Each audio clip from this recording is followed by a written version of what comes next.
Good morning, good afternoon, good evening. If Robert Mugabe and his ZANU-PF cronies had been allowed to have their way, I don't think they would have even bothered to have a multi-party state in the Lancaster House Constitution. They would have just modeled Zimbabwe on China, a de facto one-party state. Because ever since signing the Lancaster House Agreement in 1979, the party has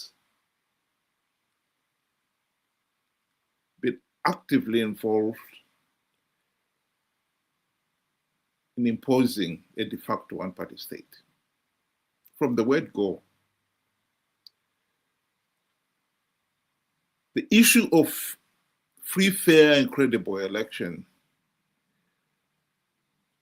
is one that was, yes, politically, it was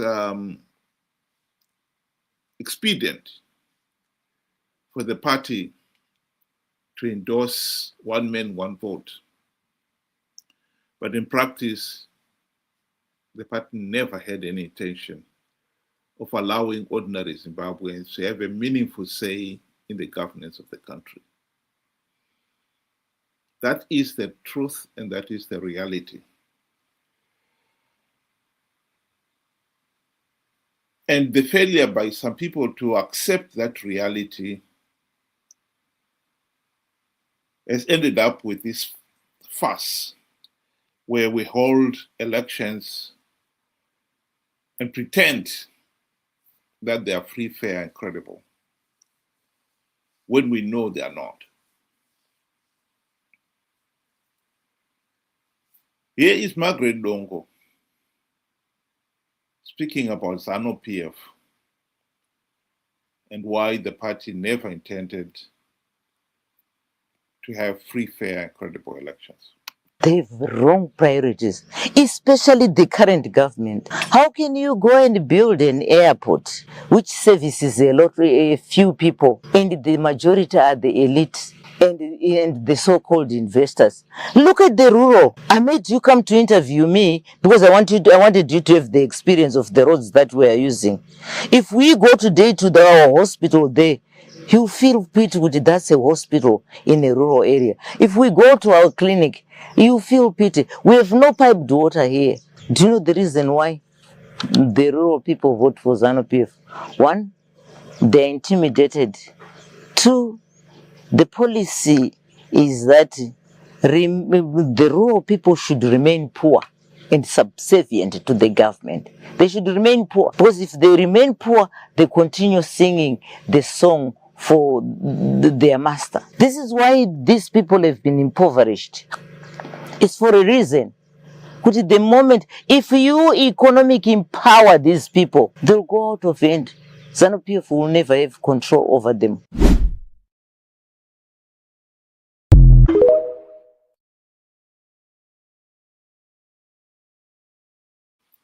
So ZANU-PF had this wish. It has effectively created a de facto one-party state in Zimbabwe. And the political system has been so polarized that the opposition that has emerged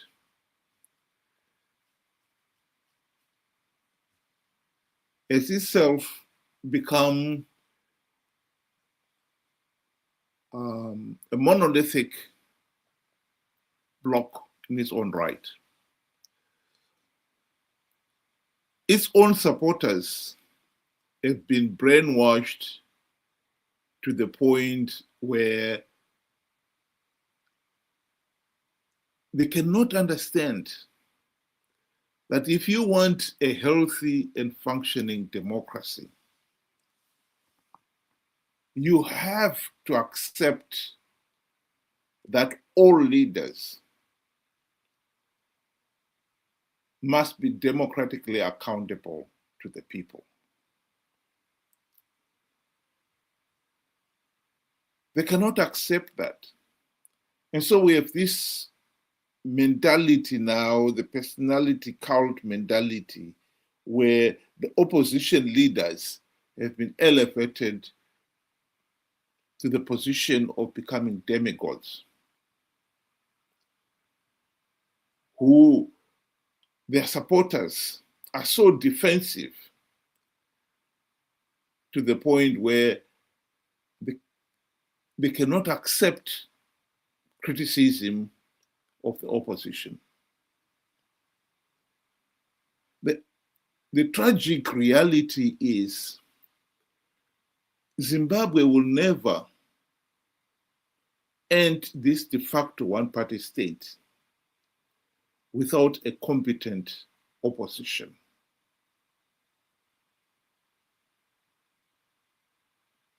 I repeat, Zimbabwe will never end the de facto one-party ZANU-PF state without a competent opposition.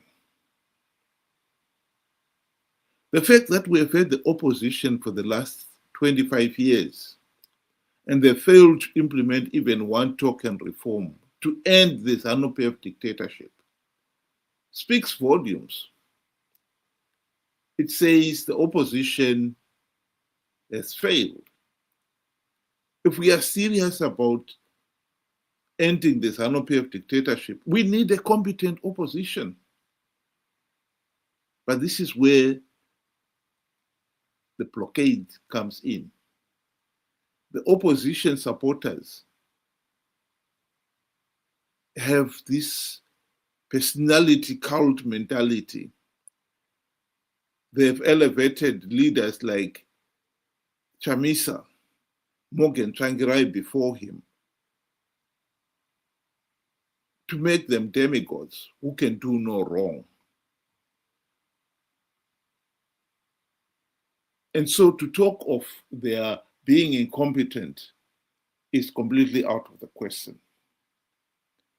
And yet the reality is they are incompetent.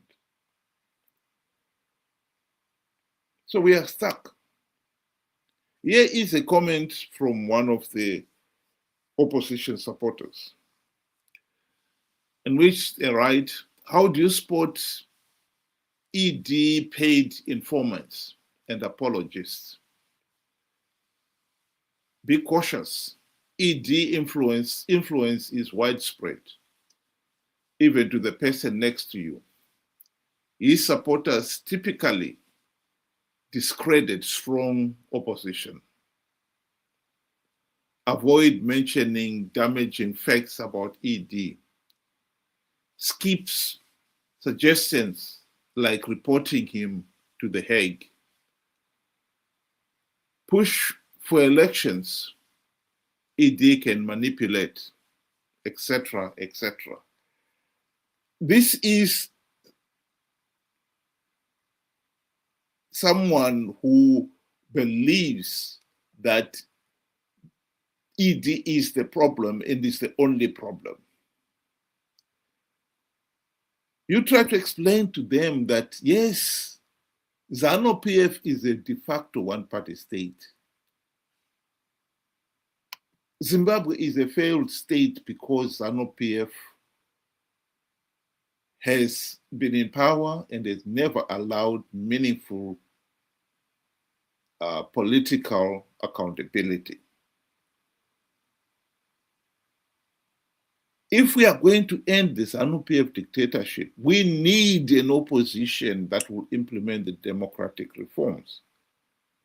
In other words, when you are talking about the opposition failures, it's not in any way denying that ZANU-PF is a corrupt, incompetent, tyrannical, and murderous regime. But that is where we are. We can't talk of the opposition. We must talk about ZANU-PF only. How are we going to end ZANU-PF dictatorship without admitting that the opposition has failed to carry out the various tasks it was asked to do? Here is another one of those individuals who believe that Chamisa is a demigod who should not be questioned. Hayi wathi bvirwe apa kana uine plan. Chamisa left the dancing floor 2 years. Akangodzoka makadi kuita plan, makadi kuita something. Ngotaura madhodhi zvisipo musati sembure. Pane vanhu vanopfeka tugirasi kudaiso havana brain. Todzva kuti iwewe pavanhu vese uda kusvika munhu usvinu kudarika Chamisa. Aiwa,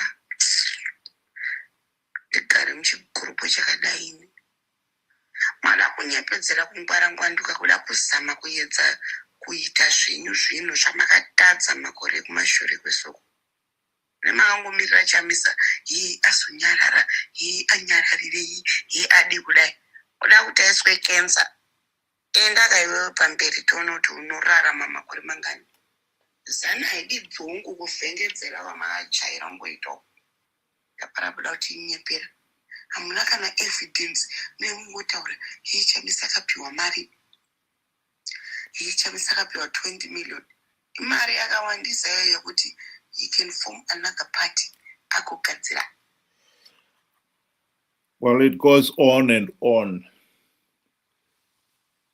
The point that I had raised in the video she was referring to was that Chamisa conned millions of Zimbabweans, probably including her, to participate in a flawed 2023 election on the basis of a lie.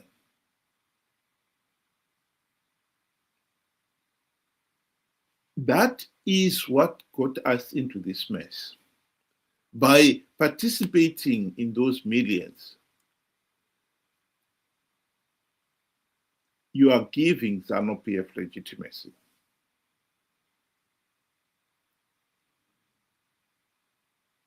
We cannot deny that those people did that, participated because they were foolish to believe in the lies.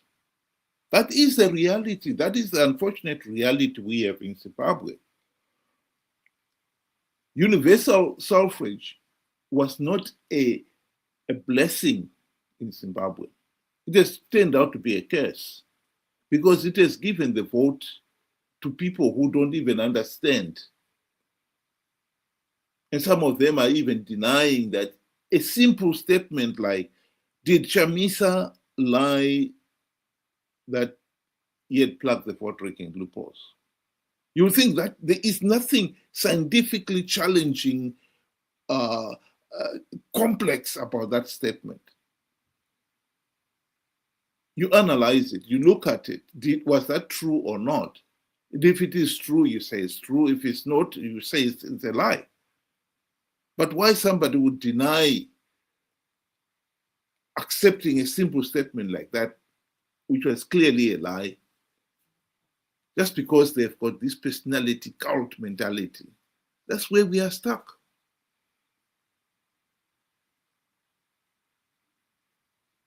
As long as we have got an electorate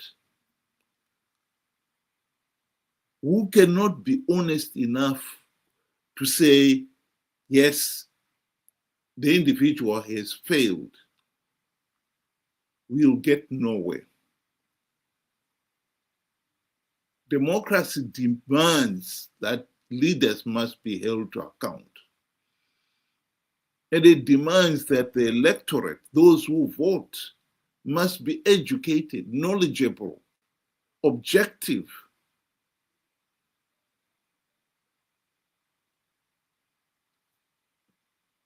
and be consistent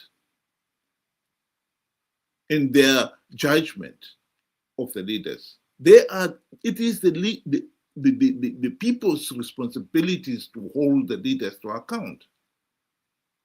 If you've got a personality cult mentality, where my leader is right and is a god and can do no wrong, then you'll never have a democracy.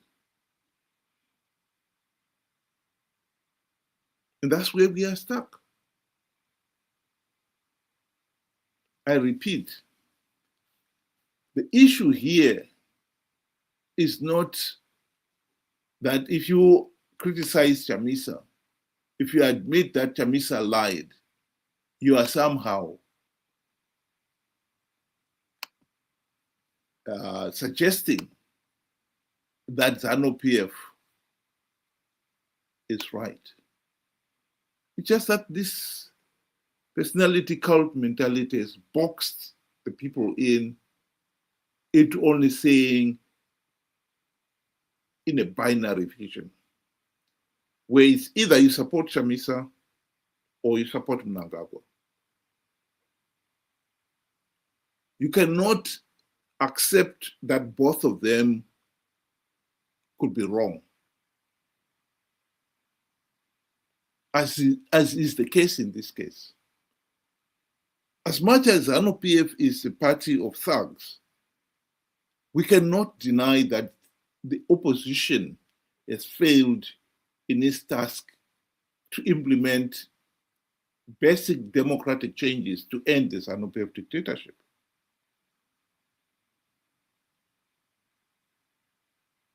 But that is where we are. With some people, the personality cult mentality is so deep-rooted and is so overwhelming that accepting that Chamisa did something wrong is tantamount to saying Mnangagwa is a god.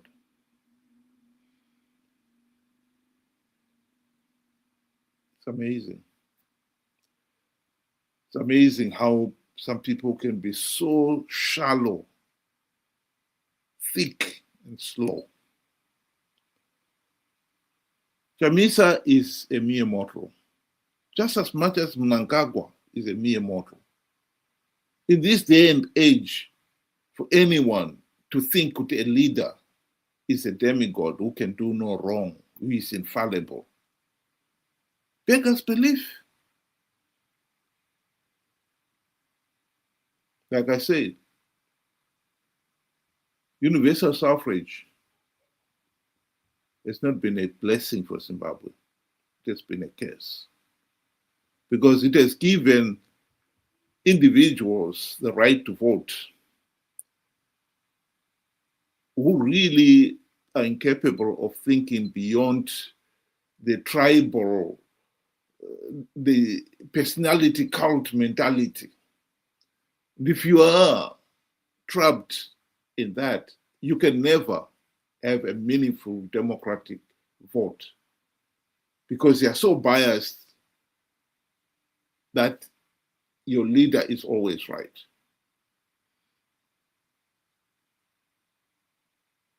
Which is contrary to what the democracy demands of you as a citizen. It demands that you hold the leaders to account, irrespective of what party they belong to. But that is proving to be a bridge too far for Zimbabweans, for many Zimbabweans out there. Of course, by refusing to accept that Chamisa lied to them when he said that he had plugged vote rigging loopholes, this left them vulnerable to him lying to them again in 2028. He will con them to believe that this time he's going to win.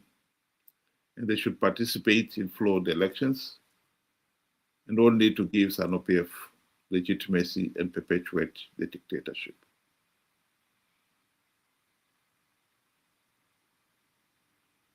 Why so many people continue to support Chamisa when the evidence is clearly there that he is a liar, he's corrupt, he's incompetent, speaks volumes of their personality cult mentality. That is a luxury the nation can ill afford.